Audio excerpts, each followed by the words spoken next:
Do you think that there's a conscious effort to promote this narrative of there's a slowdown? People really don't want these EVs. Whenever you hear an automotive CEO talk, you need to separate whether what they're saying about the whole industry is true for the whole industry or whether it's true for them. Is it that people don't want EVs, or is it that people don't want the EVs that you are selling at the price point you are selling at?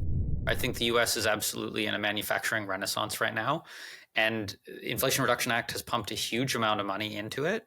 And there is this sense of real rivalry, and that I think is kind of this competition, this sense of we want to compete and win. We're not just here to show up.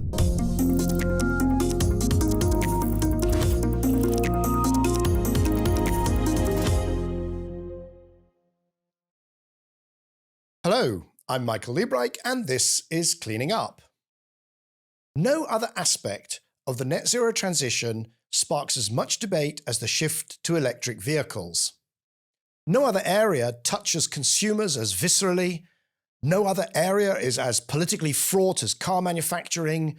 No other area generates as much news, fake news, data, and misinformation. My guest today is going to help us separate the trend from the tripe and identify the signal amongst the noise.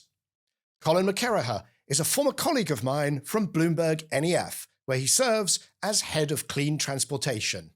Please welcome Colin to Cleaning Up. Colin, thank you so much for joining us here today on Cleaning Up. Great to be on the program, Michael. I've listened to many episodes, and I'm happy to speak to you today. Well, let's get stuck in the normal way.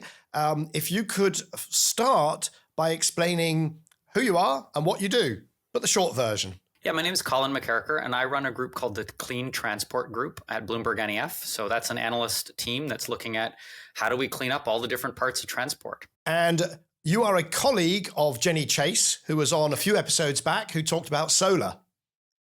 That's right. And so my team is where we're looking at everything around batteries, charging infrastructure, electric vehicles, trucks, and increasingly now as well shipping and aviation. So each one of those has a very different pathway to decarbonization, and we're trying to cover it all. So we got a packed agenda for the next hour or so. The first question I've just got to get out there is, what's this about an EV slowdown? I mean, we read about it everywhere. It's very troubling. We're now learning that the shift to EVs is actually not happening, and that must be quite a worry for you. It's not something that keeps me up at night, certainly. And that's because when you spend a lot of time in the data, you see that the growth rate is slowing down, but the unit sales are still going up. And actually that slowdown in the growth rate is pretty much exactly where we expected it to be. So EV sales are going to grow about 20% this year. That's lower than the over 30% last year and the 60% the year before. But some of that was just a very strange post-pandemic bump that we saw. And now what I would say is you're seeing the market kind of normalize. And in our outlook, certainly for the last few years, the next few years, we are expecting around 20% growth rate, which is where it's coming in this year. Now, there is some pretty different regional dynamics at play. So some places like China are growing really quickly. China EV sales are up 37% year to date. Europe is mostly flat, and North America is sort of 5 to 10% growth year to date. Now, I think Europe is probably the one that's worth discussing most because that's where all the headlines have been generated out of, and the US. But particularly, you see these numbers about, Germany, it was down 60 odd percent in August. You dig into that a little bit more and you find the reason it's down so much is because the previous August, there was a big pull forward in demand because there was a subsidy cut coming. But the bigger picture in Europe is that European CO2 regulations tighten every 5 years, right? So the target that automakers have to meet to avoid paying fines tightened in 2020, it tightens again in 2025. What that means is that in the year before they tighten, there's very little reason for an automaker to sell a bunch of EVs. They're already compliant with the targets, and automakers in Europe are. So what they should do is push orders into the next year and push their model launches into the year where they were going to have tighter targets to hit and would face compliance fines. And that's really what you're seeing. That's what you saw in 2019 before they tightened in 2020. And that's what you're seeing now in 2024 before they tightened in 2025. So I think you'll see the European market bounce back. And the US is also still growing. It was a record quarter in the third quarter for EV sales in the US too. So let me try and gloss that and make sure that I've followed all of that. So first of all, there is no slowdown. There's a slowdown in the growth rate. In other words, there's kind of whatever the second derivative, but not the actual growth. So first of all, no slowdown, and then. And by the way, I did a best fit to the growth. And if you take out the collapse in car sales at the beginning of the lockdown, the COVID lockdown, and then the bounce back, and then you just take that out and smooth it, you just see this really nice curve that goes from sort of 80% per year growth, 60%, 40%, and it ends up at 20% where we are today. And it's like, why are we even talking about a slowdown? So I think that's what you were saying there on that. And then Europe, a calculation I did is I took Germany out and I found that the rest of Europe has not had a slowdown at all. So you'd said that it had gone flat because of this regulatory change, that they'd reached their compliance figures. But if you take out Germany, you actually find that even despite that regulatory change, Europe continued to grow, not very much, but it still grew. Yeah, and this is also an interesting point where we get into Europe versus the EU. And so what's happening there is within the EU, that slowdown or that flattening out was there. But the UK is actually quite a strong growth market this year because there's a new zero emissions vehicle mandate that comes in this year that automakers have to hit. So a lot of them have increased sales in the UK. So I think I don't necessarily blame automakers for that. I think they're just playing with the regulations that they have and trying to do what they can. I do think European automakers could go a lot faster than they're going right now. And we've done some analysis looking at some of the pricing of the EVs they have on the market where they're trying to charge a very significant premium. The Fiat 500 is probably the best example. It has a 12,000 euro price premium and it has 3,000 euros worth of batteries in it. So that's a company trying to recoup costs over a very relatively low volume of vehicles that they're selling. But the competitors out there aren't doing that. The Chinese aren't doing that. Tesla's not doing that. They're already at scale. And so it's not to say that I think the European automakers are blameless in any of that, but just to say that they're playing the regulatory hand they have right now. But do you think they're playing with fire as well? Because I do. They're meanwhile leaving the door open for these much cheaper Chinese imports. And you leave that door open for a couple of years and you're letting brands be established that normally people wouldn't have looked at. And, the BYD, I tell you 3 years ago, nobody in the kind of retail commercial space had heard of them. And now, they've got a showroom in Westfield in London. Yeah, for sure. And I think one of the things that we've been watching closely is this tariff game and seeing those tariffs put against Chinese imports, or I should say vehicles made in China rather than Chinese imports, because it affects Western brands who are producing in China and shipping into Europe.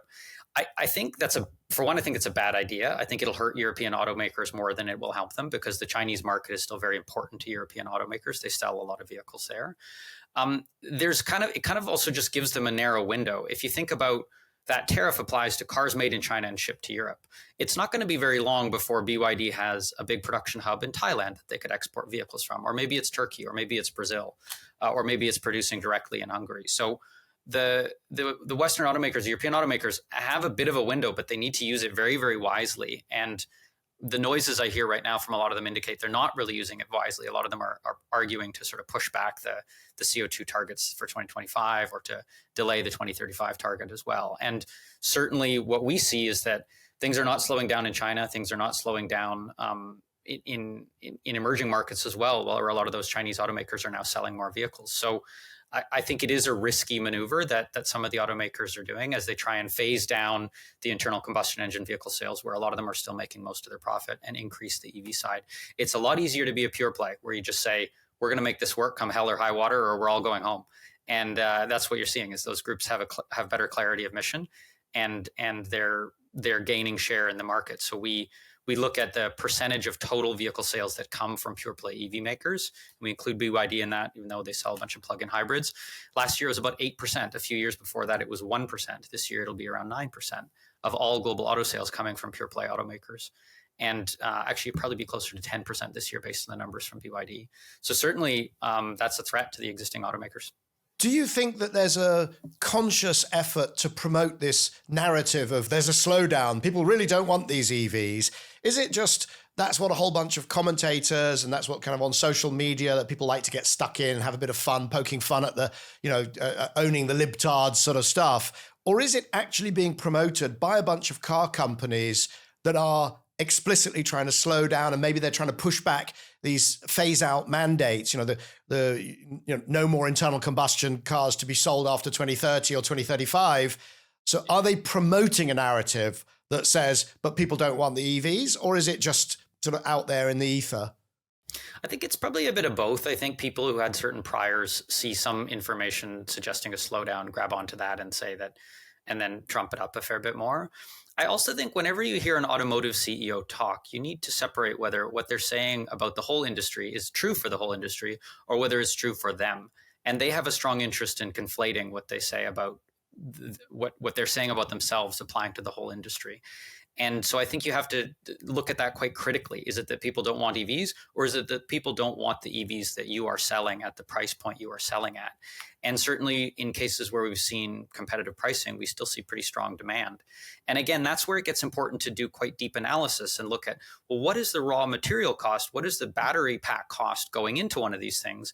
And why is it that some automaker is charging $10,000 more for an equivalent EV versus a comparable ICE when we know the battery pack costs in it are only a few thousand? And again, that's sort of where you go, well, do you guys really want to sell these, or do you just want to sell something else because it's more profitable?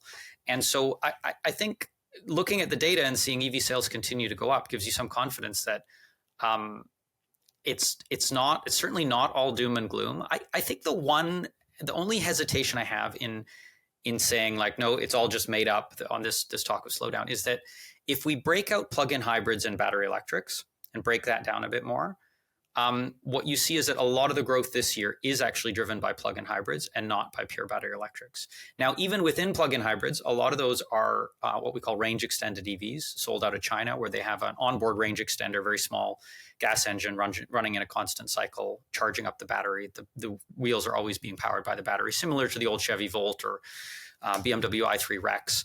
But still, so a lot of that growth is coming from that segment. But even when we look at just pure BEVs globally, that market is still growing. But so that's the one kind of caveat or asterisk around this topic of slowdown, I would say. Now, it's been many years since I had any influence over the analysis done by yourself or your colleagues at BloombergNEF. But one thing that might be worth looking at in regard to that question about plug-in hybrids versus pure EVs is that I think the plug-in hybrid is a kind of almost like a gateway drug. You know, there's a lot of people who they'll go EV, but they don't trust it and the range anxiety and the charging. So they feel more comfortable that kind of the first EV is a plug-in hybrid. And because the uptake is now accelerating into the mainstream, the numbers of those sort of first EV being a plug-in hybrid could just be a lot higher as a ratio of total sales. So it could be a temporary mix change as a lot of new entrants into the space buy their first car with a plug, the first electric car. Because my suspicion is a lot of them, the second one, they'll be like, it was fine. I charged it everywhere I needed. I don't need this hybrid stuff. Yeah, and certainly we track the average range of the plug-in hybrids that are coming out. And what's happened is where the growth is in China, it's gone up really dramatically. So the average range of a plug-in hybrid sold in China this year will be about 100 kilometers. And that's because the automakers there that are making them really with the intention of selling them, not with the intention of just complying with regulations. And that's the electric range. Let me interrupt. That's the electric range, not the total range. Yeah, total range would be 800, 900, 1,000 kilometers comfortably. But the pure electric range would be, is about 100 kilometers and rising. And some of these range extended plug-in hybrid models have 150, even 200 kilometers of range. And what we did some regional analysis looking at it, and what we found is that actually those are selling quite well outside of the big tier 1 cities in some of the more rural parts where the charging infrastructure isn't as developed, which gets to your point. Some first-time buyer in a place where there isn't a lot of charging infrastructure might go with that. But to be honest, if you can get 150 kilometers of range out of it, you're going to cover the vast majority of your driving in electric mode. Also, I've always maintained that there's no point in having a range that is higher than your bladder's range. Yes, now definitely. Once you've got charging that is fairly ubiquitous, then that seems to be kind of a limit to the demand that you could put on a car. Certainly, and I don't think we need to keep going with more and more range. I have 2 small children too. When we do road trips, every 2-3 hours is all you can really manage with kids as well before somebody needs a stop. So I'm on the record as still driving. For my trips to the Alps only, I still have a big petrol, old, and very old Volvo XC90, and it takes me 13 hours door to door. I don't mind if that becomes 14 hours because I have to stop for an hour for charging, but I cannot have it start being 15, 16 hours. So I still need better charging or a very, very big battery. So I'm still holding off that purchase. There'll be people listening to this that will be immediately kind of getting in the comments and saying, oh, try the Kia or the Hyundai or the this or the that. But there's nothing out there that does what I need just yet. I think the charging is probably where I would look. Certainly what we've seen in markets where EV adoption gets past this first sort of few percent of the fleet, then you start to get a more competitive charging market. I'm sitting in Norway right now. I'm based in Oslo. And what you see there is that it becomes a very competitive market. You get price competition. You get people competing for good sites. You get a lot of fast charging infrastructure. And then it really is the kind of 15-minute stop and you're on your way. So I think it's not to say that's easy. There's hurdles there. There's a lot of investment that has to flow into the right places. There's probably a lot of stranded assets. But I increasingly view that as something where the vehicle sales pull in the investment in charging infrastructure. You get rising sales. People see that as a signal. They get comfortable with the investment thesis for the charging infrastructure. And certainly as you get that higher utilization, 6, 7, 8 utilizations a day and up, then operators can start to make a return on that asset. And that is what you see in the markets where there's higher levels of EV adoption. So I have this business idea. It's not for me. Anybody out there that's listening, really nice restaurant somewhere around Reims, like halfway between, so that you'd have all the people driving their EVs down from the UK, from Holland, from Denmark, and they're all trying to get to the Alps or they're trying to get to the south of France or whatever. And then you do a really nice restaurant with somewhere to walk the dog and a soft play for the kids and rapid chargers that you could book in advance with high reliability. It would be a fantastic business. So if you're looking for an idea out there, anybody in the audience, I'll be your first customer. But we actually track that, Michael. We track all the charging installations in the world. And one of the things we've noticed is a bigger presence of hubs. So basically people get frustrated with something where there's 2 posts because you go there and it's blocked. But if there's 10 or 12, then the odds of it being blocked for very long or at all are very low. And so we're actually seeing a steady increase in the number of plugs per site and seeing a lot more of these sort of mega hubs being developed because that's a huge part of the convenience factor for people. 100%. I think one of the things is there's this focus on how quickly you can charge, but there's not enough focus on the variability where you get stuck behind somebody or it's not working and actually maybe charging a little slower, but being sure that you're done. That just means you can spend a bit more time over your lunch, your dinner, your dog walk, whatever. Let's move on to tariffs because that's the other part of this. It's so bizarre because in many cases you have the same person spreading the idea that people don't want to buy these EVs, but we have to have tariffs. In the case of the US, 100% tariffs. In the EU, it's less and varies by manufacturer. But what's going on with these tariffs? I think it's important just to start by going back a few years, Michael. You and I have been in this game for a while. But roughly 20 years in clean tech. And certainly, I think we'd be very surprised a few years back, even just if we said, we're no longer worried about EVs being too expensive. We're now worried that they're too cheap and they're going to wipe out whole industries. And that's where we are. China can produce battery cells at $50 a kilowatt hour from high quality LFP cells, can produce cars cost competitively. The average transaction price of a BEV in China is lower than an internal combustion engine car or a plug-in hybrid. It's the lowest drivetrain by transaction price. So we're at this very strange point where all of a sudden in one part of the world, EVs are the cheapest option. And in the others, everyone's woken up to that and is very aware of it and certainly afraid of it. This is sort of basic industrial policy, right? People have realized that this is a big industry and is going to be the industries of tomorrow, batteries and electric vehicles, and are then trying to say, well, we need to capture and corner part of that instead of relying on external providers of it and importing the technology. So it's quite a different scenario in the US versus in Europe. So let's start with the US. The US has a much stronger geopolitical rivalry with China, of course, than Europe does.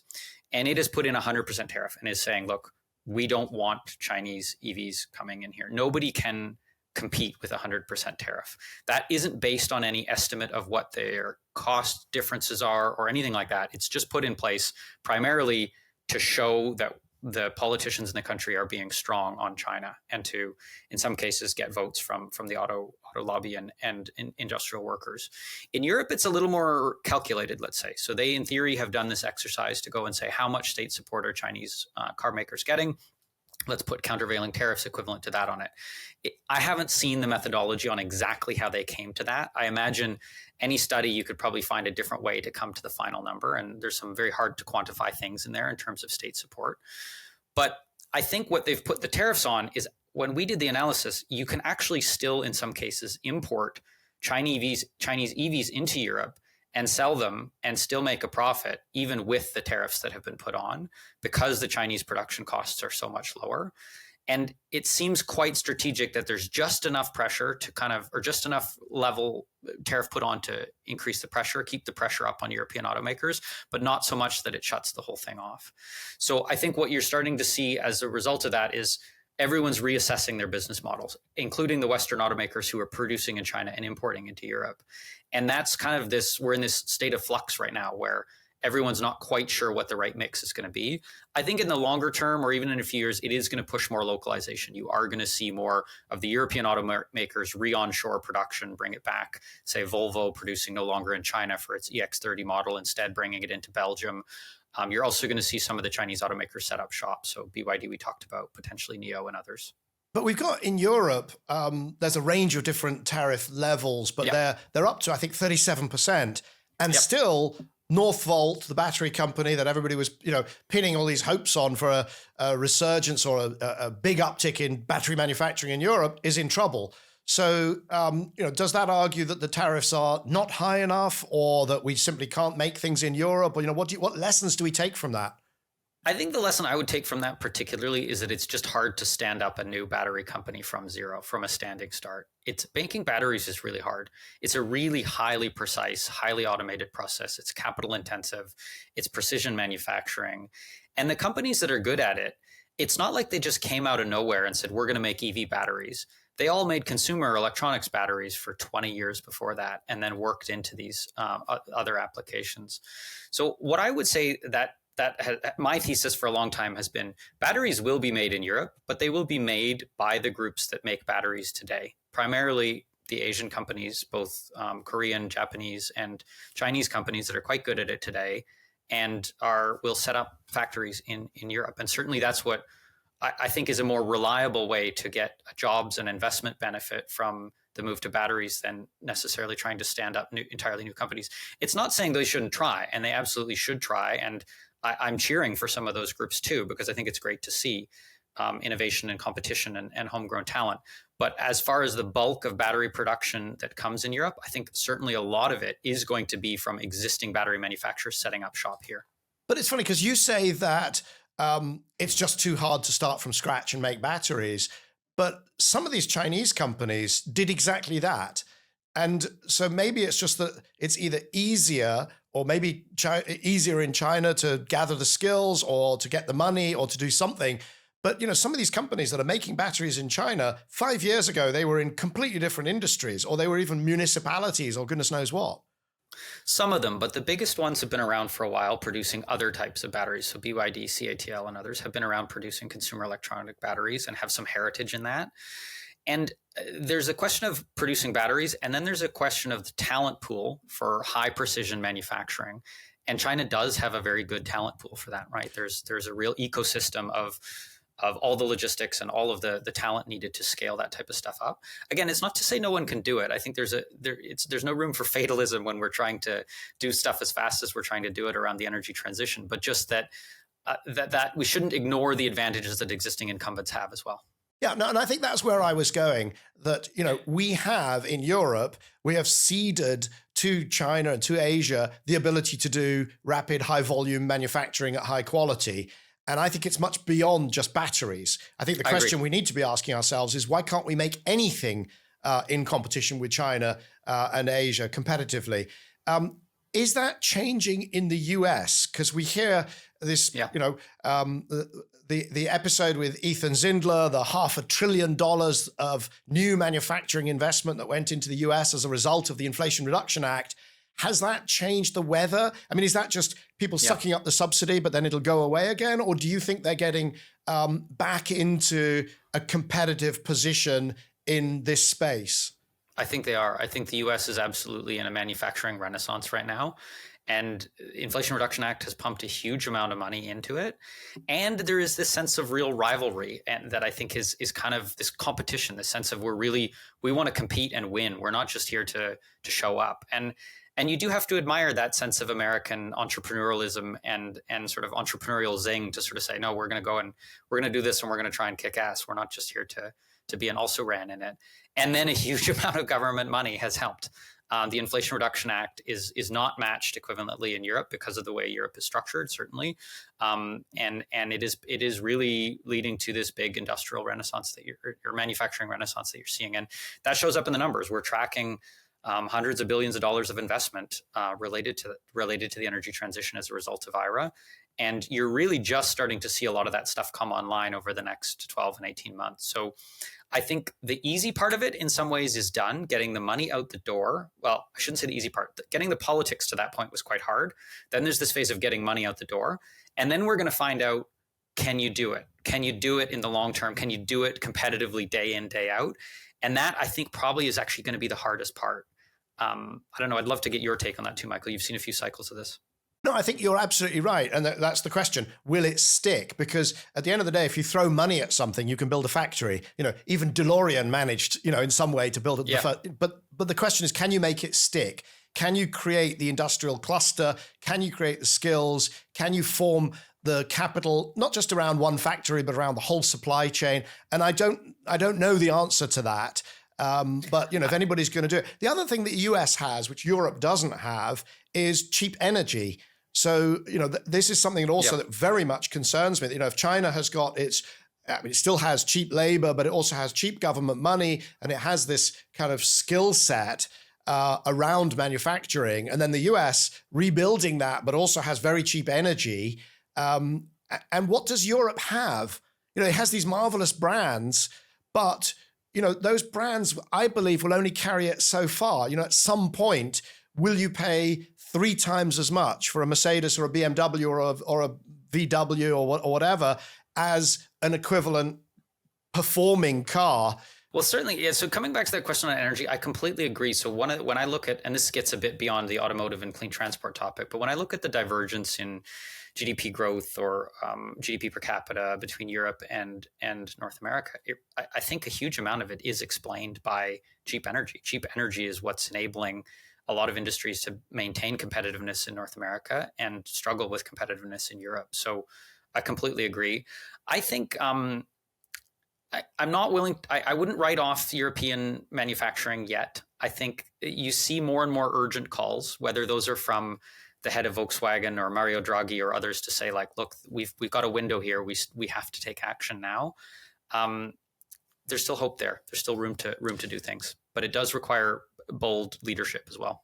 And also, just very recently, we're seeing the launches of some quite cheap EVs. So, absolutely. I think the European manufacturers, they kind of chased, people like me trying to get longer and longer range and more luxurious vehicles. And maybe that was a mistake, because now we're seeing the little Citroens and so on coming through that are much cheaper. And maybe that's where the game is going to be in the next few years.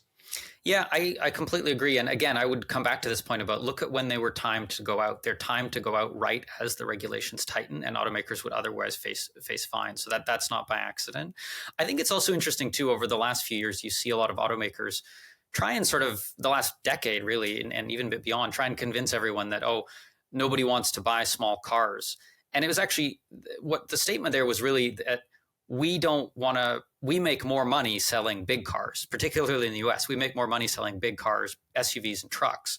But there's actually quite a market for smaller cars still. And I think that's been vacated a little bit, but it doesn't mean that demand doesn't exist. So I think we are going to see a bit of a resurgence in that. And it might surprise people that there is more demand in there than people think.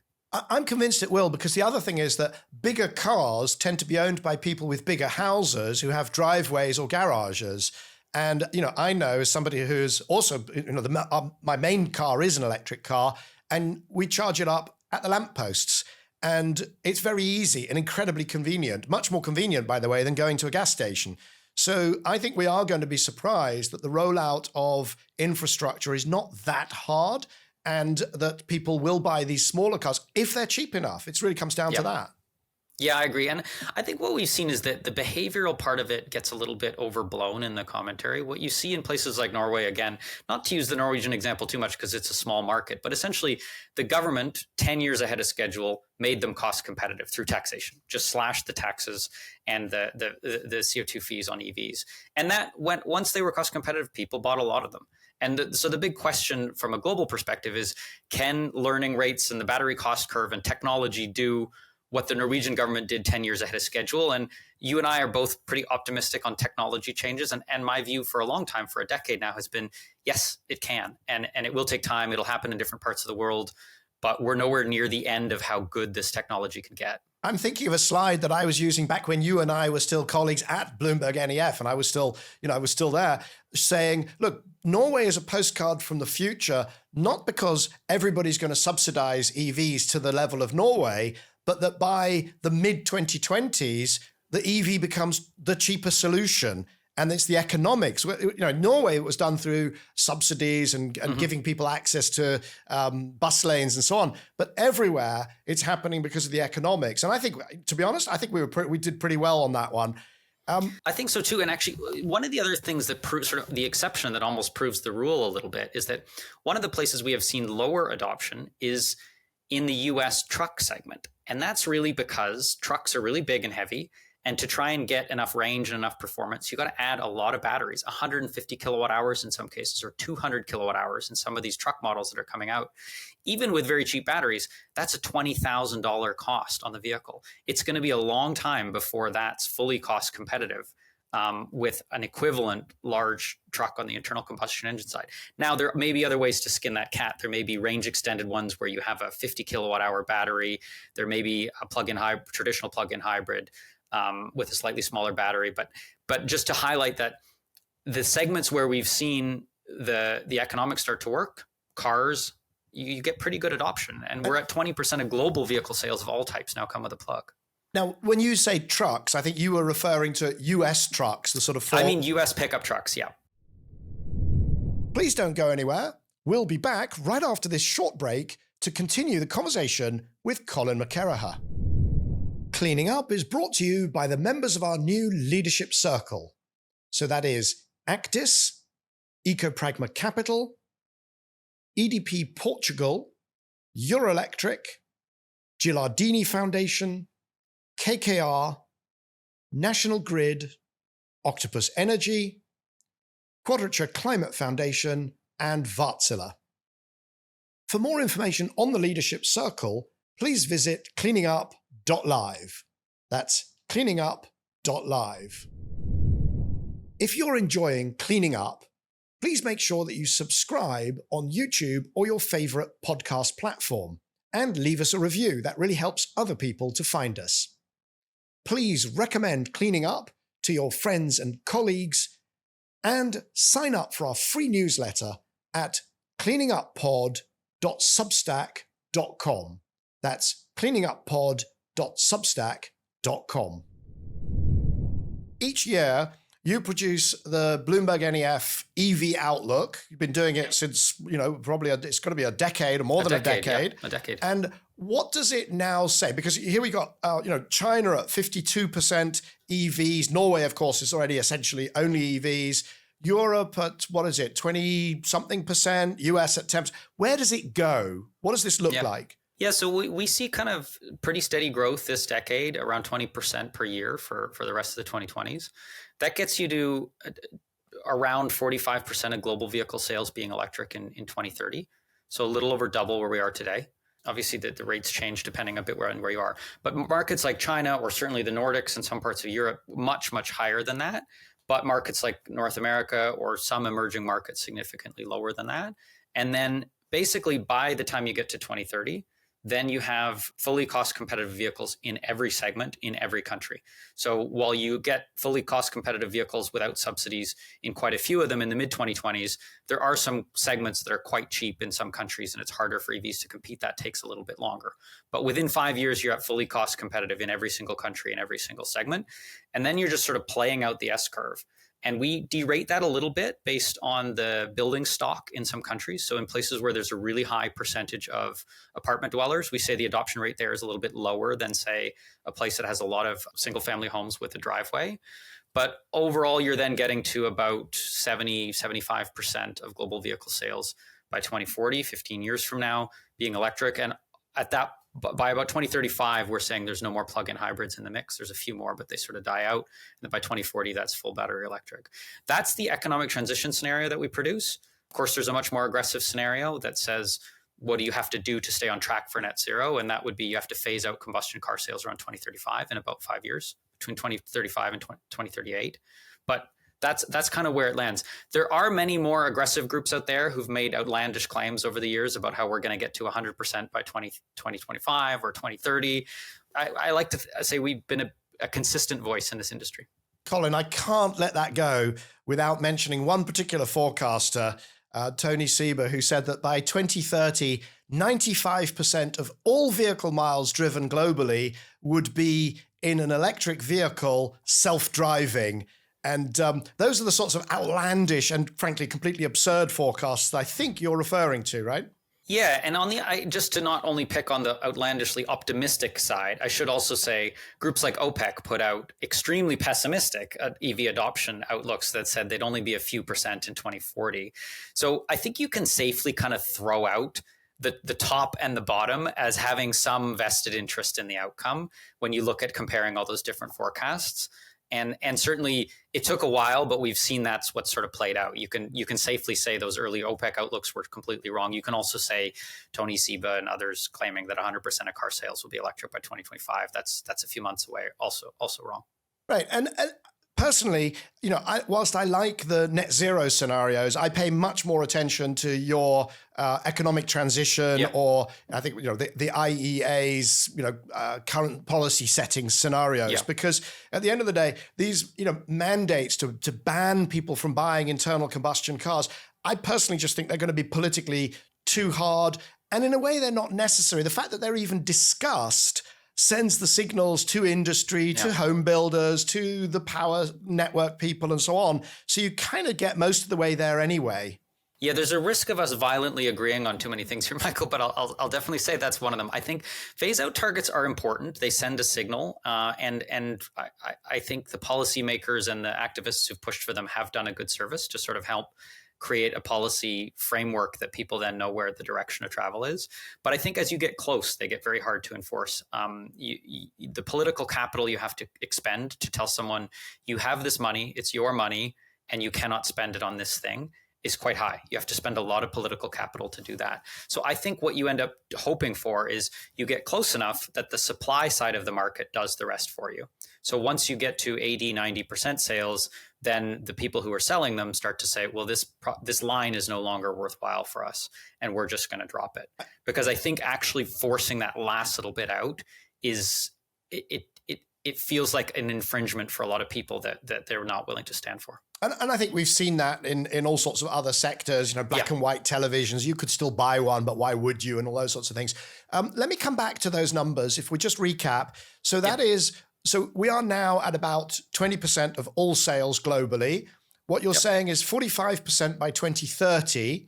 So a doubling or a little bit more than doubling maybe. And then 75% by 2040. And then after that, it kind of the sand runs out. How does that translate into the fleet? Because there's a lot of confusion out there that people say, well, you can't ban my car in 2035. Coming back to this point about mandates, it's like, well, no, but you can ban selling, or you can, even if people bought one in 2034, they're still going to be using it in 2050. So how do the numbers look in your outlook for the fleet? Yeah, fleet turnover takes a long time. So just to give a sense of where we are today, it's about 4% of the global passenger vehicle fleet. So 1 in 25 cars is now electric. By 2030, that's around 15%. And 2040, it's just under 50%. But there's still majority of cars on the road in 2040 are still internal combustion engine models in that economic transition scenario. Now, you might see something in the 2030s where countries that get towards a high share of new vehicle sales, they get to 70, 80%, then start to focus more on the turnover of the fleet. Scrappage schemes, rapid basically to try and speed up that turnover instead of just letting it happen naturally. But one question you have to ask when you look at that is that what global impact does that have? Because a country just saying, well, we're turning our fleet over quickly, but that car that we pushed off the road is just ending up somewhere else, then that sometimes doesn't reduce emissions or reduce the size of the global internal combustion engine vehicle park, the fleet. So that's kind of the sticky question that we're still not sure about. But certainly in our outlook, about half the global cars on the road in 2040 are still internal combustion. So there is still going to be gas stations and workshops and all these sorts of things, though it's going to vary a lot depending on the region. Yeah, so cars tend to have a lifetime of around sort of 18 years, plus or minus. So my rule of thumb is if the market isn't growing, then the number of EVs that you will see is how many you sold 9 years ago. But these sort of, it's sort of easy to see on a spreadsheet, but a lot of people, don't kind of see the connections. Have you done any work recently on life cycle assessments and also recycling of batteries, or what happens to these cars at the end of their lives? Because so if we do life cycle assessments first, there was this huge period of where there was definitely misinformation being deliberately spread about how diesels had lower emissions than electric vehicles, which was, a priori nonsense at the time. I'm talking 2, 3, 4 years ago. What is the best estimate now of the ratio between lifetime emissions of a diesel and an equivalent EV or petrol? Yeah, and actually just to come back to the other point you mentioned around sort of the 9-year lag, one of the most interesting things that comes out of that is that actually when you look at new vehicle sales, internal combustion engine vehicle sales peaked in 2017, and they're now down 30% from that peak. So to get back to that peak that was 7 years ago, you would have to add an entire new US market, all internal combustion engine vehicles, to get back to that peak. So that's just not happening. We've passed the peak on sales, and in another couple of years, we'll pass the peak on fleet. That's just that lag effect. On the life cycle emissions, anybody who's worked on this topic has some scars of having to spend a lot of time debunking spurious claims and things. I think there's a long laundry list of ways you can try and make a diesel or an internal combustion engine look better. Particularly, you can pretend that the gasoline comes from the sky instead of having to be produced, or that the car is only driven for 100,000 kilometers, or that you can use outdated data on battery production. What we find, and again, it varies based on the grid mix, but it's generally about 1/3 to 2/3 lower for an internal combustion or an EV versus an internal combustion engine vehicle today. So today, with today's grid mix. Then what we've started doing is we've started playing out that grid mix that we use in Bloomberg's BNEF's new energy outlook that says, look, the power grid's changing a lot. This car's going to be on the road for a long time. What do grid emissions intensity factors look like? Again, not in a net zero scenario, but in an economic transition scenario. And how does that change? And then the reduction is significantly more for a car sold today. So this is another way it gets kind of poorly done, is you take the grid mix today and you freeze it and say, from here on outwards, for the next 18 years, we're stuck on the same grid mix. And nobody who works on the power sector has any doubt that the average grid emissions intensity factor is going to fall every year for the next few years, for the next decades. It may max out as solar starts to self-cannibalize and all these sorts of things that you know very well. But certainly it's going to be lower than it is today. And when you do that, then some of them you get an 80, 90% reduction even. If I'm asked the question, I say it is at least 2/3 and could be much higher. It also offers a pathway to 100% better, right? Because you can mine electrically, refine electrically, manufacture electrically, and then plug your car into either your own solar or a grid which is going completely clean. So that's not that it's today, that's where we are, but it offers the pathway. But we're definitely, I think, looking at that grid mix shift as well, we're definitely 2/3 better or more. And that means that, after you've driven about 15 to 20,000 kilometers, you're basically better off with an electric vehicle. You've paid off the manufacturing debt. Yeah, and that's generally sort of 1 to 3 years, depending on the market with the grid mix today. You pay it off in generally 1 to 3 years. So that raises one question, which is the developing world, because some people also say, well, this is fine, but it's a rich person's hobby and we can all be virtuous. But all that's going to happen in the global south, people are still going to have to use petrol and diesel because that's the only thing that works. And I think we're seeing signs that that is absolutely not the case. What are you seeing? I would tell the people who say that to go to the global south and see what's happening. Go to Southeast Asia. Go to the Philippines or Vietnam or Thailand and see what's happening. You are seeing very quick adoption of electric vehicles. I mean, one of the things that we've often thought about, and we spend a lot of time thinking about, what is the price elasticity of demand for a car? How much do people buy or not buy based on a difference in price? And one of our theses has been that, look, the people in emerging markets have a higher price elasticity of demand for a vehicle. That means that while EVs are the more expensive option, they're going to buy a lot fewer of them than in a wealthier country. But once they're the cheaper option, they're going to buy a lot more of them because they have a higher price elasticity of demand. And so you'll have a shallower curve at the beginning and then a steeper one. And certainly in places like Thailand, you're getting quite high levels of EV adoption. In some of the 2- and 3-wheeler markets, you're getting really high adoption of electric scooters. It's at about 40% of 2-wheelers sold globally are now electric. Again, a lot of people don't realize that that's gone significantly faster than the passenger car market has. That one and the bus market are the fastest moving parts. What we're seeing is kind of this groundswell of activity, and it's kind of challenging this idea that we live in a top-down world where innovations start at the very top and they come down. And if you actually read a lot of innovation theory and things, no, the most disruptive things come from the bottom up. And really, that's where we are now. The cheapest vehicles in China have already went electric several years ago. City cars, they're under $5,000 or around $5,000.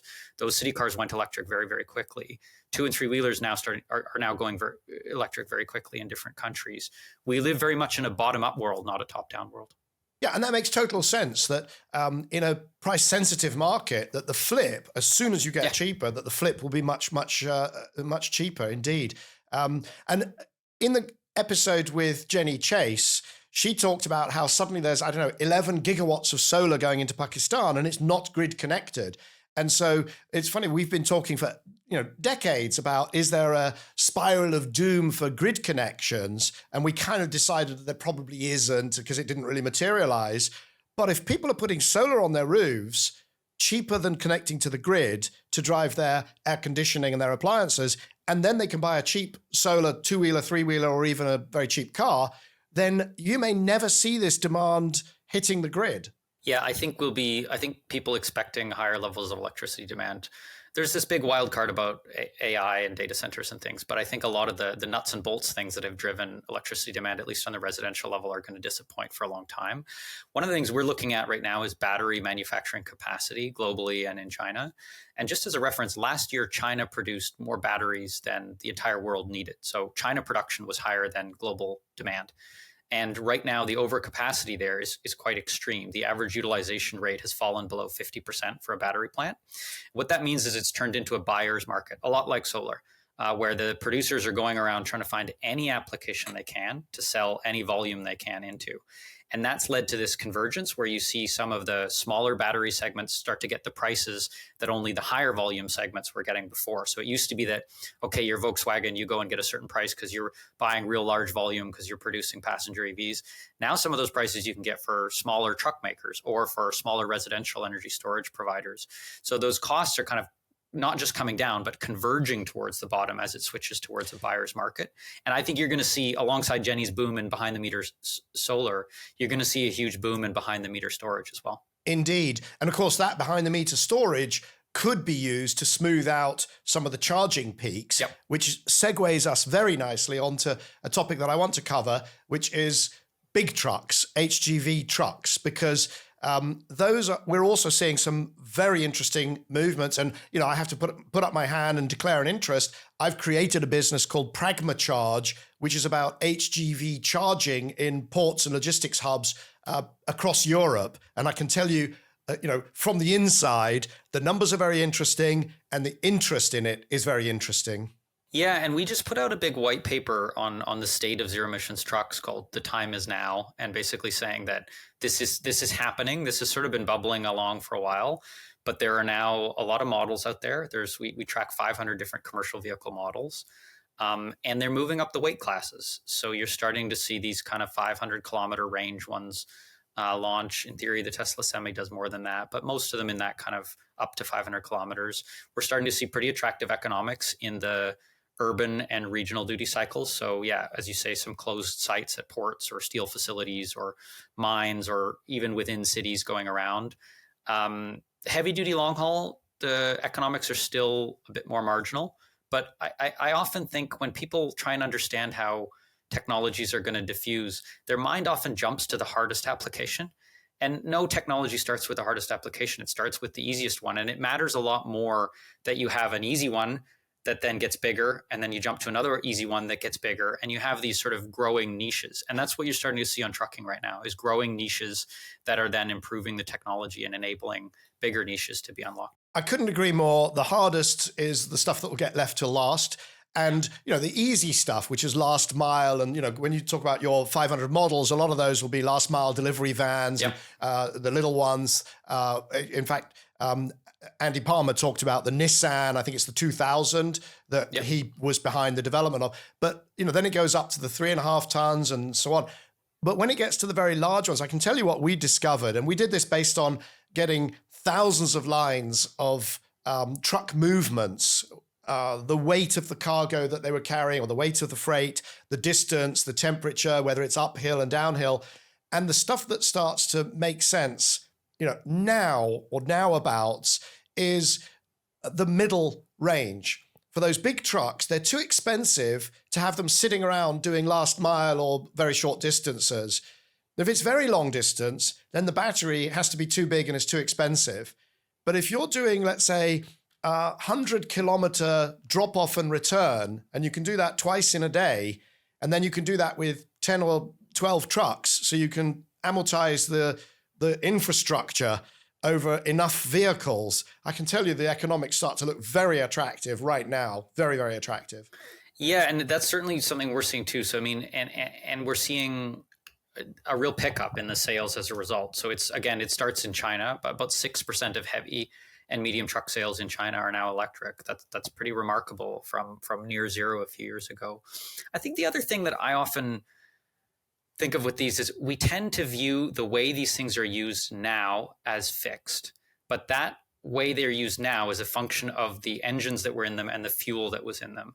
That will change as well. You will use the routes. Right now we take all the routes and we say, okay, where can we swap in?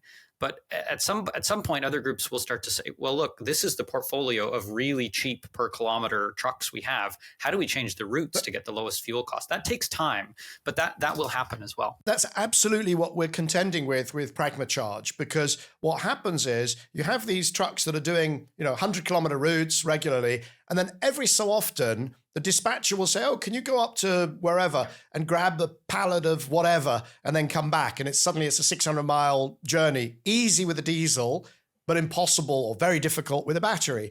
And so the gating item in many cases is actually segmenting their route. These are very big companies we're dealing with.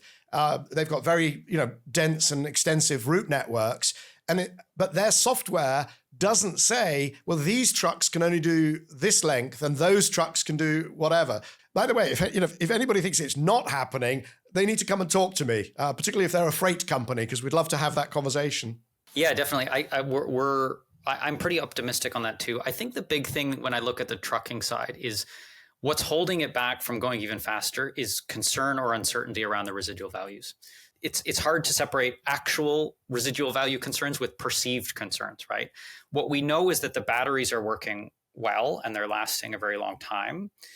But a lot of these fleets have to finance that fleet somehow. They have to borrow money to do that. And the certainty that they have around saying, we know exactly what this performance is going to be in this amount of time, and therefore what the residual value is going to be, particularly as the technology is still changing, that's what's holding it back from going faster. So I think more services around battery health, around assessing the state of a battery for commercial fleets will help bring down that uncertainty and will help significantly change the speed at which you can get external capital into commercial vehicles as an asset class, rather than just sort of waiting for everyone to do it on balance sheet. I'm smiling because we're also developing software at PragmaCharge, and I'm not going to say what it does, but you're absolutely right. When it comes to the longer distances, because, okay, in Europe, in a sense, there are no longer distances because once you've driven 4.5 hours, the driver has to stop for what turns out to be long enough to charge the vehicle for the next sort of leg. But around the world, that's not always the case. And there are some very long distance routes and journeys. How do those get dealt with in your models or in your opinion, when you really do try to do long distance, heavy freight? So yes, I agree. There's some ones that are really hard. You look at some of these freight train out on the outback in Australia or something like that, carrying mining loads. Truck trains, yes, exactly. Yeah. So the short answer is I don't know, and I'm not sure that when we look at the share of total emissions that come from those really long routes, it's not that high, though there is still a fair amount of it that comes from longer routes. I think within the longer routes, the weight constrained part is only part of that load. There's also volume constrained loads, which can probably go electric. So people think, okay, long haul, but then within long haul, is it weight constrained or is it volume constrained? And the volume constrained load, that can probably still go electric. The really heavy weight constrained long haul, you do still probably need an improvement in battery technologies, but we are tracking a pretty steady improvement on the energy density of batteries that go out today.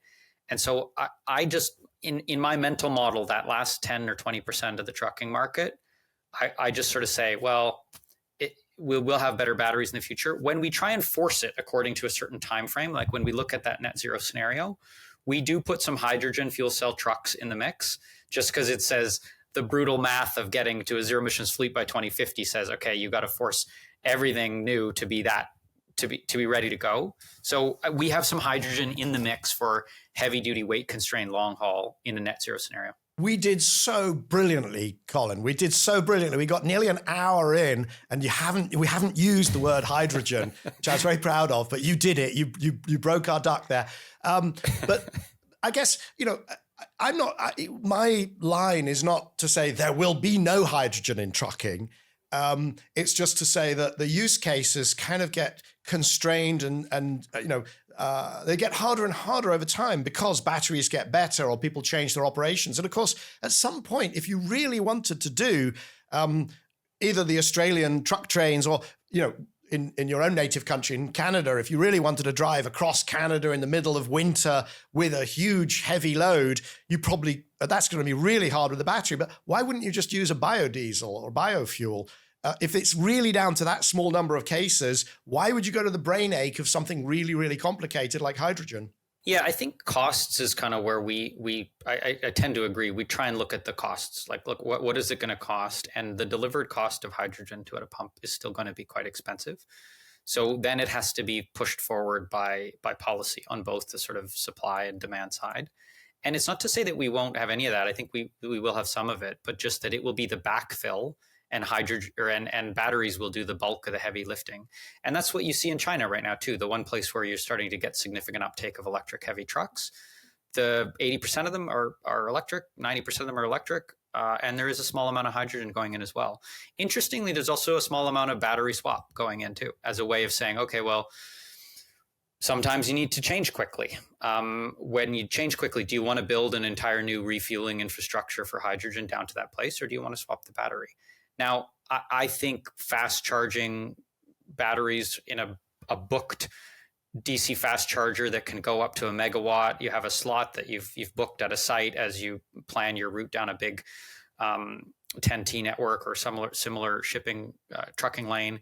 I think that's still going to win in the end. But in the near term, you see some diversity of approaches going on, and that's only a good thing, I think. No, I would agree. It is a good thing to see that. Battery swapping, I was chair of the safety panel on Transport for London's board, and I get chills thinking about the safety implications of these kind of robots moving tons and tons of batteries in and out of vehicles. I can kind of see it in, I don't know, a Chinese port where, maybe it's a controlled environment and maybe people don't care that much about the odd accident. I would hate to see that. I just find it hard to believe that can be done safely in service stations, up and down the country. I tend to view it as a closed circuit solution. So where you're in a industrial site, everyone's got safety training, that sort of thing. And that is, again, on the heavy truck side, that's where we're seeing the uptake of swap in China is in those closed facilities. And as for the sort of hydrogen trucking, and Europe is having a very good crack at it, demanding that there's hydrogen truck stops every 200 kilometers. The joke I make about that is, these hydrogen trucks, they've got fantastic range. They run and run and run and run and run until the subsidies run out. Yeah, and I think the other thing that I'm still trying to settle on too is, what about a large battery pack plug-in hybrid truck where you go, okay, let's put a 500 kilowatt hour battery in it and then have a little onboard range extender and say, okay, yeah, every so often it's really cold and you're going through northern Sweden and that kicks in. Or every so often you're on one of these routes that deviates from the normal one and you use that. I just think there's quite a few flavors within electrification that you would go to before you would go to hydrogen. And I think that's important to note, is that it's not just that if pure battery electric fails, ergo hydrogen succeeds. There's a lot of other things in there. There's a lot of other versions of direct electrification. And there's a lot of case to be made that, look, yeah, that might fail, but that doesn't mean that hydrogen will succeed. And this is kind of a fundamental point to me, is that if one technology fails, it doesn't mean that its immediate competitor succeeds. It means people go back to the old incumbent. Like if people can't get electric to work, it doesn't necessarily mean that hydrogen will work. It just means they might go back to something else. Or they might do biofuels or CNG. Yeah. When it comes to that range extender, I tend not to believe it. It may be that some trucks will carry them for sort of emergencies if you run out, that kind of thing. But the other one, just for completeness, is catenaries. En route charging. Yep. And, if you look at the US, where they have these express lanes that go down the middle of highways, and, that strikes me as being a pretty interesting place to put a catenary charging system, not on the outside lane, which means that everybody merging on or off the motorway or the highway would have to cross over these trucks thundering along connected to wires. If you put it in the middle lane, and then the driver can, with self-driving technology, simply, check out, do paperwork, watch a film, go to sleep, whilst their truck thunders thousands of kilometers, if necessary, along the middle lane and express lane. It's kind of, is it fanciful or is it obvious? It's somewhere between those two bookends. Yeah, we haven't done much work on overhead charging. It's something we should probably look at some point. Or, to be honest, much work on plug-in hybrid, sort of range extended, large battery trucks either. But that's one of the things that keeps this job interesting. There's always a long laundry list of things we need to look into. There is. And at the beginning, you also said that you are working on shipping and aviation. Yes. Yeah. Now, the problem is that we're kind of out of time. And I think what we're going to have to do is call it a day there and maybe bring you back to talk about those two for a future episode. So if that's okay with you, we'll do that.